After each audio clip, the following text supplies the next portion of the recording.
I'm Mark Robertson, back with you on my site, Carrying Lawn Chairs. It's named after my book, Carrying Lawn Chairs, Youth Sports, and Other Parental Mindsets. It's on Amazon. You have to go to the book section, though. It doesn't come up on a general browse. It's $2.99 for the ebook and just under $10 for the paperback. And as I mention each time, the first part of the book deals with all the problems I have with organized youth sports. I'm against organized youth sports for kids 12 and under. I know that is sacrilegious to say in this country especially. They would have more fun playing pickup games.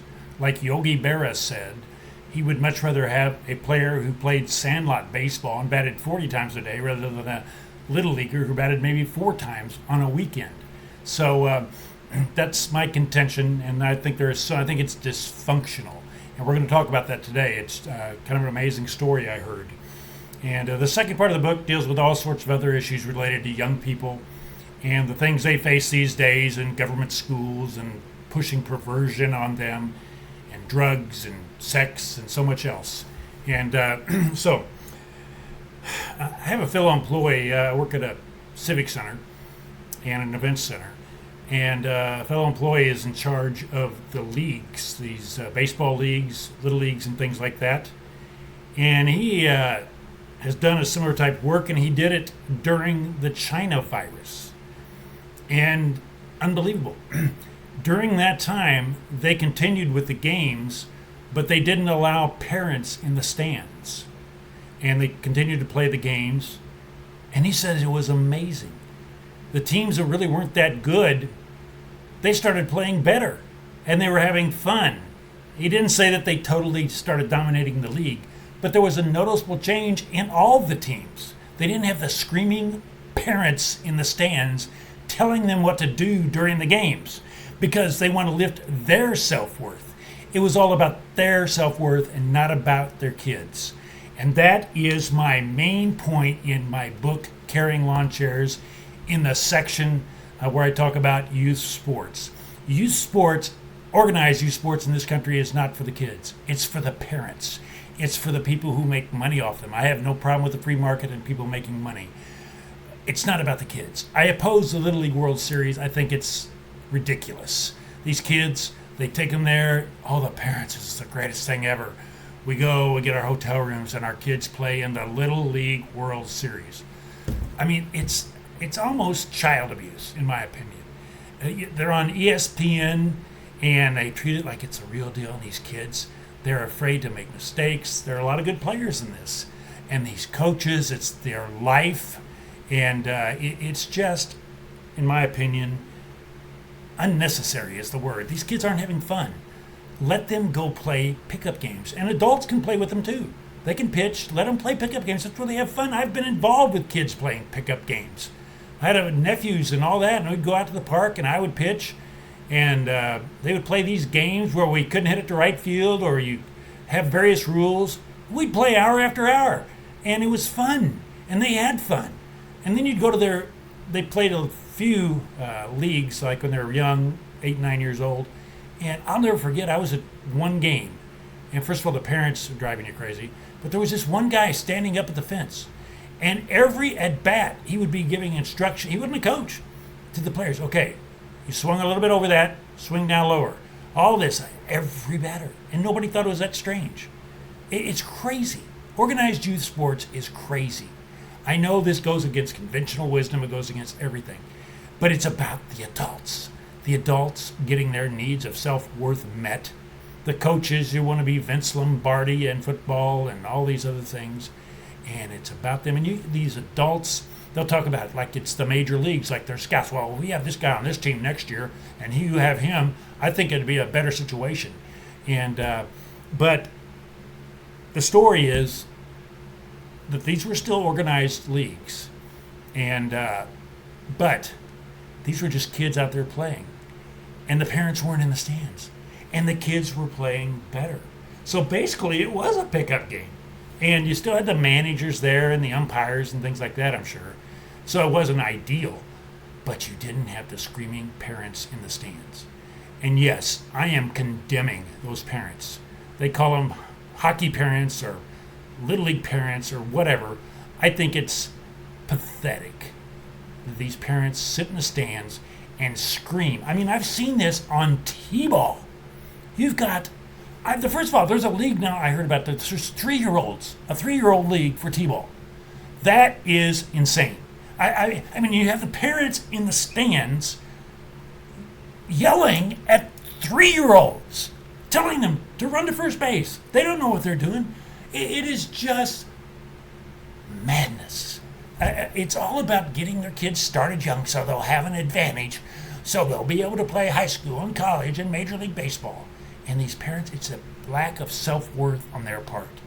They get their self-worth from the accomplishments of their kids. Now, that doesn't mean parents can't be proud of their kids for what they do, but it can lift their self-worth knowing that they put effort into raising their kids. That's different. This is about, like, the parents have nothing to do with it. They just register their kids for organized baseball, and then they go and they scream and they yell. And it's just like it's the end of the world if their kids don't do well. And if they got to win these games. Age 4, 5, and 6. And again, I've never heard of the 3-year-old T-ball league until a couple weeks ago. I mean, this is madness. And this story from my fellow employee, really, when they went the China virus, like I said, there were no parents in the stands, and these kids were having more fun playing these games. They played better, and they didn't have the parents. It's just, and I'm not trying to do what I told you so. I don't care about that. I want to get the message out that these organized sports are harmful to kids, even. They're harmful. Oh, it sounds so Americana. You have kids in uniforms on a field like major leaguers playing baseball. You have umpires. You have people in the stands. You have concession stands. I think it's abusive. They don't have fun. I would, like I say, 13 and above, they can play in leagues and have fun. But these leagues that start so young, it's all about the parents and thinking that they've got to, oh man, our child's never going to do well unless we get them started very young. And they might have a chance if we do that. Then we got to beat these games. And it's about the individual games too. They take them so seriously. We got to win these games.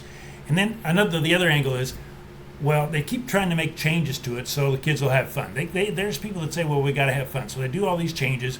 Everybody bats. Who knows? They father pitch, machine pitch, because pitchers 9 and 10 can't throw strikes, and it's just madness. And I was involved in organized youth sports. I played it, and I was like a league. I operated the league. I wasn't really the whole director of the league, but I had a job of being at the games and do scorekeeping and do all the stats and everything like that. I had parents, when I was a scorekeeper, I had parents argue with me for my scorekeeping. Oh, that was a hit. That wasn't an error. And it's just insane. I can't stand it. I can't stand organized youth sports for kids. I hate it. I think it's abusive, and it's just awful. And let the kids play pickup games. Let them go to the park. Hey, during the summertime, you're driving around, you go see all these baseball parks, they're all empty. Kids don't play baseball for fun. They don't even know how to. And I remember I was playing one time with my nephews at this park, and this guy showed up carrying a big heavy bag full of stuff, and he said he couldn't really understand what we were doing. We were just playing baseball. And he was a coach of the team, and I think it was an all-star team, as a matter of fact, and he says, he acted confused about us just playing a baseball game for fun. And so we left the field because they were going to practice. And it's just, this mindset is just, it's like automatic pilot mindset, groupthink, that you just have to put your kids in organized sports very young. And it's just about, oh, they love their sports. No, they don't.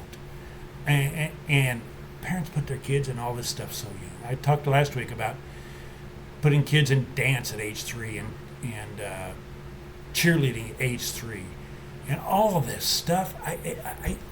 What I really don't understand is the mindset. What is in that mindset? And it is self-worth, but it's more than that, it seems like. And I don't understand that part. Again, I'm not a parental guru. I don't have all the answers. I don't have that many answers. But some people say I don't have any. But I don't get that. It's like they're so obsessed with this, putting their child in cheerleading at age 3 so someday they can be an NFL cheerleader or something like that. I don't get it. Are their lives that empty? What I am for are parents spending time with their kids, enjoying things, playing catch in the backyard, playing games, taking a walk, riding bikes, going on a ride, things like that, and don't worry about the future.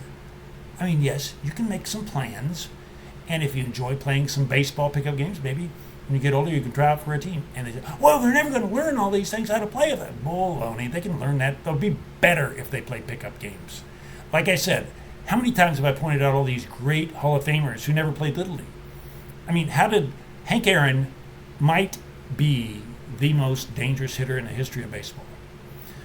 So how did he learn to hit? Did he go to camps, baseball camps? Did he play Little League? Did he have special tutors and instruction? The answer is no. He grew up very poor in Mobile, Alabama. By the way, Alabama, if you're having an all-state team, Alabama would win. I mean, you have an outfield of Aaron, Mays, and you could have Billy Williams, Satchel Paige pitching, and a number of other great players from Alabama. And they would have the best team, in my opinion. But anyway, how did Hank Aaron learn to hit? Well, he was so poor when they grew up that he and the kids in the neighborhood, they wanted to play baseball, but they couldn't even afford a baseball or a bat. So they got a stick or a broomstick, something along those lines, and they found bottle caps, I guess near a tavern or something like that, and they would throw bottle caps at each other as pitching. And Hank Aaron said, you know, if you throw a bottle cap, it never goes straight. It always curves and things like that. He said that's how he learned to hit a curveball, and basically how he learned to hit. Now, did he play Little League baseball when he was 3? Was he in T-ball to learn to hit level? No. He was just having fun playing a game, and that's how he learned to hit. And that's how so many great players. We talked about Yogi Berra playing on the sandlots of St. Louis, never played Little League. They were just having fun. His dad and Joe Garagiola, dad worked in a factory there. And during the day, they would play some baseball. And they'd go and they'd play pickup games. They could play all day. And like I said, Yogi Berra said he batted 40 times. And if he played Little League, he'd bat maybe 3 or 4 times. And so it is just something that I want to phase out. We can have leagues, other leagues, you know, older and things like that. But I think it's crazy. I think it's dysfunctional when you have parents in the stands screaming at little kids. I think it's dysfunctional. And all these parents are so into it. Then when you claim that, well, our league isn't like that. We don't do that. It's so about the parents. They're so into it. And it's crazy. It's dysfunctional. It's awful. And it's what I've railed against. That's the main purpose of my book. And again, this example from my fellow employee about when the China virus hit, the parents weren't in the stands, and they still had the games, and the kids played much better, and they had more fun.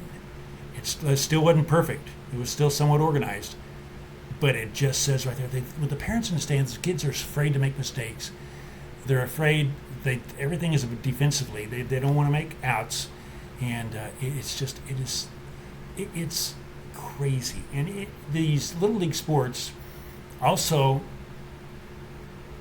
don't know how quite to put it, but they fulfill a need for parents to have some purpose because, well, I got to take my kids to the baseball game in the van, and then we got to get them there, and then the other kids have to go to this and that, and it just fulfills their purpose that they are doing something worthwhile, and that's crazy too. And like I said, the most joyful thing I've seen are young kids actually playing, and they're having fun, and their mind is so absorbing the present moment in this world, and then they get it basically squashed when they get in all this organized stuff, go to school, be the same, be rote, and sit in these rows all day for 7 hours and try to learn everything, and regurgitate what you're taught. And again, I am not against kids going and studying in school, but kids are different. They don't all learn the same way. I don't care what the experts say. And they got to go and, we got to get all these degrees and my gosh, it's college is another scam. That's another whole show. Uh, the late great Charlie Kirk wrote a book called The College Scam, and it shows it's a waste of money. And he also says that many parents put their kids in school to get their degrees because it's the same thing there. It's about showing up the Joneses or being better than the Joneses. It's not about them. It's about impressing others. It's why they have their $75,000 SUV that they can't afford and other things. But, we can tell our kids graduated from this big university. Oh, they really have it together. And that's what they want. And it's so absurd. I've said this story many times, too. Speaking of Charlie Kirk, the man charged with killing him, his mother is on Facebook. And it's just so sad. She's on there saying, my son, he is Tyler, is his name, Robinson. And Tyler is just, my brain hurts for all he's doing in his schoolwork and being all this advanced. And all these colleges want him to go there. And everything's coming at us that they just so desire to have him there. And my brain hurts that all the stuff he does and all the projects he's got going. He's brilliant in this. So she, in other words, I feel sorry for her, but she got her self-worth from her son. It's obvious. And so what does he do? Months later, or a couple years later, he kills somebody. So it's not good to live off your kids, to have them raise your self-worth. It's just not good. And that's what organized youth sports is, in my opinion. And this unplanned experiment where it wasn't even an experiment, it was just an unplanned situation where these kids kept playing during the China virus, but they didn't have parents in the stands, and these kids were having fun, and even the bad teams were playing much better, shows exactly what I've been trying to get forward. And it's not about me saying I told you so. It's about the information or the ideas that I'm trying to get forward. Organized sports for kids is harmful to the kids. They're not having fun. So, we thank you for joining us on Carrying Lawn Chairs, and we will see you next time.